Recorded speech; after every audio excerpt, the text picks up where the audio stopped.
ഗോതമ്പ് പൊടി വെച്ചിട്ട് തയ്യാറാക്കിയ നല്ല ഹെൽത്തി സ്നാക്സ് റെസിപ്പി ആയിട്ടാണ് ഇന്ന് വന്നിട്ടുള്ളത്. എണ്ണയിൽ മുക്കി പൊരിക്കുകയോ അങ്ങനെയുള്ള കാര്യങ്ങളൊന്നുമില്ല. വളരെ സിമ്പിൾ ആയിട്ട് തയ്യാറാക്കിയെടുക്കാൻ പറ്റുന്ന വളരെ കുറച്ച് സാധനങ്ങൾ ഉപയോഗിച്ചുകൊണ്ട് നല്ല ഹെൽത്തി ആയിട്ടുള്ള സ്നാക്സ് നമുക്ക് തയ്യാറാക്കിയെടുക്കാം. നിങ്ങൾക്ക് ഇഷ്ടപ്പെടുകയാണെങ്കിൽ ലൈക്ക് ചെയ്ത് അഭിപ്രായങ്ങൾ പറഞ്ഞ് സപ്പോർട്ട് ചെയ്യാം കേട്ടോ. ഇതിനായിട്ട് ഒരു കപ്പ് ഗോതമ്പ് പൊടി എടുത്തിട്ടുണ്ട്. ആവശ്യത്തിന് ഉപ്പ് ചേർത്ത് കൊടുക്കുക. അതുപോലെ തന്നെ ഒരു ടീസ്പൂൺ ഓയിൽ നമ്മൾ ചേർത്ത് കൊടുക്കുന്നുണ്ട്. നന്നായിട്ടൊന്ന് മിക്സ് ചെയ്ത് കൊടുക്കാം. ശേഷം നമ്മൾ കുറച്ച് വെള്ളം ഉപയോഗിച്ചിട്ട് നന്നായിട്ട് ചപ്പാത്തിയൊക്കെ കുഴച്ചെടുക്കുന്ന പോലെ നല്ല സോഫ്റ്റ് ആയിട്ട് കുഴച്ചെടുക്കുക. നിങ്ങൾക്ക് പച്ചവെള്ളത്തിന് പകരം ഇളം ചൂടുള്ള വെള്ളത്തിൽ കുഴച്ചെടുക്കാവുന്നതാണ്. അപ്പം മാവ് ഒന്നുകൂടി നല്ല സോഫ്റ്റ് ആയിട്ട് കിട്ടും. ഞാനിവിടെ പച്ചവെള്ളത്തിൽ തന്നെയാണ് കുഴച്ചെടുക്കുന്നത് കേട്ടോ.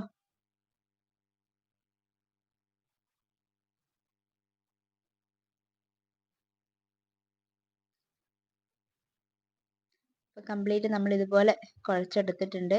ഒന്നുകൂടി കൈവച്ചിട്ട് നന്നായിട്ടൊന്ന് സോഫ്റ്റ് ആക്കി എടുക്കുക. കുഴയ്ക്കുമ്പം കൂടുതൽ എണ്ണ കാര്യങ്ങളൊന്നും ചേർക്കേണ്ട ആവശ്യമില്ല കേട്ടോ. ചപ്പാത്തി മാവൊക്കെ കുഴയ്ക്കുന്ന പോലെ തന്നെ നല്ല സോഫ്റ്റ് ആയിട്ട് നമുക്ക് കുഴച്ചെടുക്കാം. ഇത് 2-3 പീസാക്കിയിട്ട് നമുക്ക് മാറ്റാം. ഇത് നമ്മൾ പരത്തി എടുക്കാൻ വേണ്ടി കുറച്ച് എളുപ്പത്തിന് നമുക്ക് ഇങ്ങനെ ചെയ്തെടുക്കുന്നതാണ്.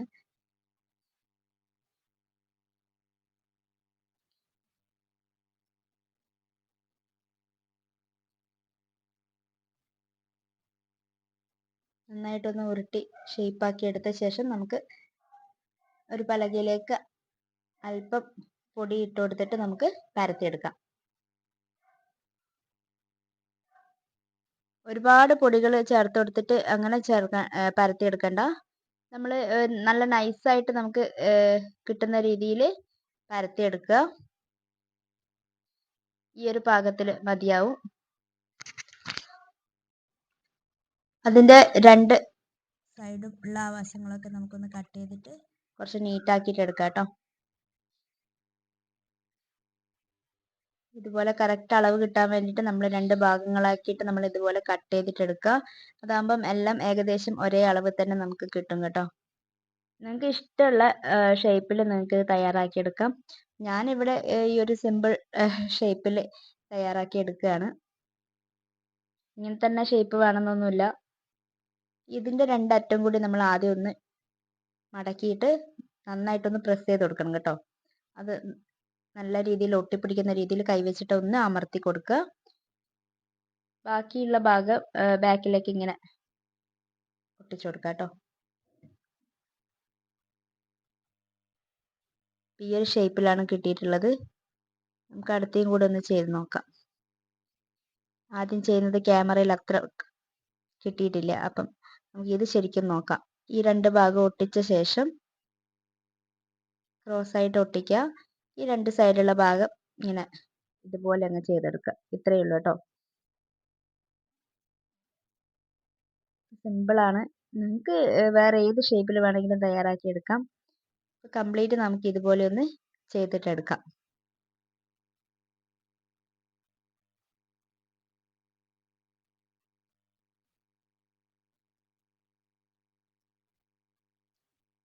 നമ്മൾ ഇങ്ങനെ ഓരോ ഷേപ്പിലൊക്കെ നമ്മൾ സ്നാക്സ് തയ്യാറാക്കി എടുക്കുമ്പോൾ കഴിക്കാത്ത കുട്ടികളൊക്കെ ഉണ്ടെങ്കിൽ കഴിക്കും കേട്ടോ. അതുകൊണ്ടാണ് നമ്മൾ ഭംഗിയിൽ ചെയ്തെടുത്തു കഴിഞ്ഞാൽ അത് ഒത്തിരി എന്താ പറയുക, കുഞ്ഞുങ്ങൾക്ക് കഴിക്കാൻ ഭയങ്കര ഇഷ്ടമാവും. ബാക്കിയും കൂടെ നമുക്ക് ഇതുപോലെ പരത്തിയിട്ട് ഷേപ്പ് ചെയ്തിട്ട് എടുക്കാം. അപ്പം ഈ ബാക്കി വരുന്ന ആ ഭാഗങ്ങളൊക്കെ ഉണ്ടല്ലോ, സൈഡിൽ നിന്ന് വെട്ടിയിട്ട് എടുക്കുന്ന ഭാഗങ്ങളൊക്കെ നമ്മൾ ലാസ്റ്റ് ഒരു ബോളാക്കിയിട്ട് ഉരുട്ടിയെടുത്തിട്ട് അതും നമ്മൾ പരത്തിയിട്ട് ഇതുപോലെ ഷേപ്പ് ആക്കിയിട്ട് എടുക്കാം കേട്ടോ. ഇപ്പം കംപ്ലീറ്റ് ആയിട്ടുണ്ട്. ഇനി നമുക്കിതൊന്ന് വേവിച്ചിട്ടെടുക്കണം. അപ്പം ഇതുപോലൊരു പാത്രത്തിൽ നമ്മൾ അതിൻ്റെ പകുതി ഭാഗത്തോളം വെള്ളം വെച്ചിട്ട് നന്നായിട്ടൊന്ന് തിളപ്പിച്ചെടുക്കുക. നമ്മൾ ഇതുപോലെ വേവിച്ചിട്ട് എടുക്കുകയാണ് ചെയ്യുന്നത് കേട്ടോ. എണ്ണയിൽ മുക്കി പൊരിക്കാത്തൊരു സ്നാക്സ് ആയതുകൊണ്ട് നല്ല ഹെൽത്തി ആയിട്ട് നമുക്ക് കഴിക്കുകയും ചെയ്യാം. ഒരു വെറൈറ്റി ആയിട്ട് നിങ്ങൾക്ക് ഇത് ബ്രേക്ക്ഫാസ്റ്റ് ആയിട്ടോ ഒക്കെ നിങ്ങൾക്ക് ഇത് എടുക്കാം കേട്ടോ. ഒരു 5-8 മിനിറ്റ് നന്നായിട്ടൊന്ന് തിളപ്പിച്ച ശേഷം നമുക്കിത് കോരിയെടുക്കാം.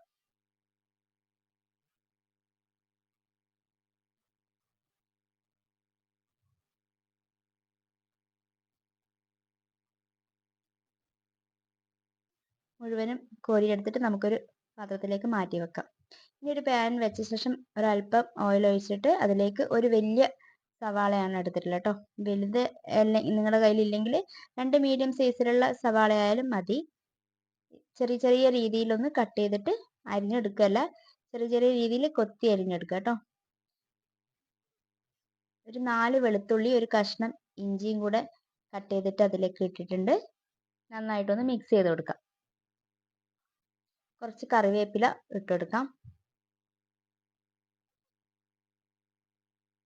വീണ്ടും നന്നായിട്ടൊന്ന് മിക്സ് ചെയ്ത് കൊടുക്കാം. ഇതിൻ്റെ ആ ഒരു പച്ചമണമൊക്കെ മാറുന്നത് വരെ ഒന്ന് മിക്സ് ചെയ്യുക. ഒരല്പം മഞ്ഞൾപ്പൊടി ഇട്ട് കൊടുത്തിട്ടുണ്ട്. 1 ടീസ്പൂൺ മുളക് പൊടി, നിങ്ങളുടെ എരിവിനനുസരിച്ചിട്ട് മുളക് പൊടി ചേർത്ത് കൊടുക്കുക കേട്ടോ. ഞാൻ ഇവിടെ 1 ടീസ്പൂൺ മാത്രമേ ചേർത്ത് കൊടുക്കുന്നുള്ളൂ. നിങ്ങൾക്ക് ഇതിലേക്ക് ഒരു പച്ചമുളകും ചെറുങ്ങനെ ചെറിയ രീതിയിൽ നിങ്ങൾക്ക് അരിഞ്ഞിട്ട് ഇട്ട് കൊടുക്കാം കേട്ടോ. ഇതിലേക്ക് 1 ടീസ്പൂൺ ടൊമാറ്റോ സോസ് ഒഴിച്ചു കൊടുക്കുന്നുണ്ട്. 1 ടീസ്പൂൺ സോയാ സോസ് കൂടി ഒഴിച്ചു കൊടുക്കുക. നന്നായിട്ടൊന്ന് മിക്സ് ചെയ്തെടുക്കുക കേട്ടോ. ഒരല്പം ഉപ്പ് കൂടി ചേർത്ത് കൊടുക്കുക. മസാലയ്ക്ക് ആവശ്യമായിട്ടുള്ള ഒരല്പം ഉപ്പ് കൂടി ചേർത്ത് കൊടുത്തിട്ട് നന്നായിട്ടൊന്ന് മിക്സ് ചെയ്തെടുക്കുക.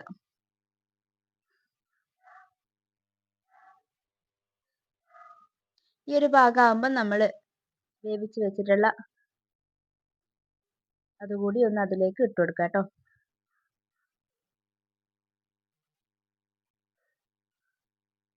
കംപ്ലീറ്റ് ഇട്ട് കൊടുത്തിട്ട് നന്നായിട്ടൊന്ന് മിക്സ് ചെയ്ത് കൊടുക്കുക.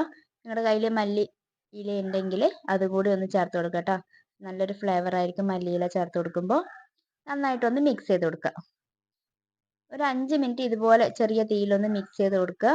നമ്മൾ ഓൾറെഡി ഇത് വേവിച്ചെടുത്തത് കൊണ്ട് ഒത്തിരി നേരം ഇതിൽ വെക്കേണ്ട ആവശ്യമില്ല. അപ്പം ഒരു 5 മിനിറ്റ് നന്നായിട്ടൊന്ന് ഇതുപോലെ മിക്സ് ചെയ്തിട്ട് വെക്കാം. നമ്മുടെ ഹെൽത്തി സ്നാക്സ് റെഡി ആയിട്ടുണ്ട് കേട്ടോ. നമുക്ക് ചായയുടെ കൂടെയും കഴിക്കാം, രാവിലെ ബ്രേക്ക്ഫാസ്റ്റ് ആയിട്ടും കഴിക്കാം. ചപ്പാത്തിയൊക്കെ കഴിച്ച് മടുത്തവരാണെങ്കിൽ ഇതുപോലെയൊക്കെ ആക്കിയിട്ട് കഴിക്കാം കേട്ടോ. എല്ലാവർക്കും ഇഷ്ടപ്പെടും എന്ന് പ്രതീക്ഷിക്കുന്നു. സിമ്പിളായിട്ട് വളരെ കുറഞ്ഞ സാധനങ്ങൾ ഉപയോഗിച്ചിട്ട് നമുക്ക് ഇതുപോലെ വെറൈറ്റി ആയിട്ടുള്ള സ്നാക്സ് ഒക്കെ തയ്യാറാക്കി എടുക്കാം. എണ്ണയിലൊക്കെ മുക്കി പൊരിച്ച് കഴിക്കുന്ന അത് കൂടുതൽ ഇഷ്ടമില്ലാത്ത ആൾക്കാർക്ക് ഇതുപോലുള്ള വേവിച്ച് കഴിക്കുന്ന സ്നാക്സ് ഒക്കെ നമുക്ക് ഉണ്ടാക്കിയിട്ട് കഴിക്കാം. ഇതൊന്ന് ട്രൈ ചെയ്ത് നോക്കുക. നിങ്ങൾക്ക് ഇഷ്ടപ്പെടുകയാണെങ്കിൽ നിങ്ങളുടെ അഭിപ്രായങ്ങളൊക്കെ ഒന്ന് കമൻ്റ് ആയിട്ട് അറിയിക്കുക. അതുപോലെ തന്നെ ലൈക്ക് ചെയ്ത് സപ്പോർട്ട് ചെയ്യുക. നമ്മുടെ ചാനലൊന്ന് സബും കൂടെ ചെയ്ത് സപ്പോർട്ട് ചെയ്യുക. പുതിയ വീഡിയോ ആയിട്ട് കാണാം. ബൈ.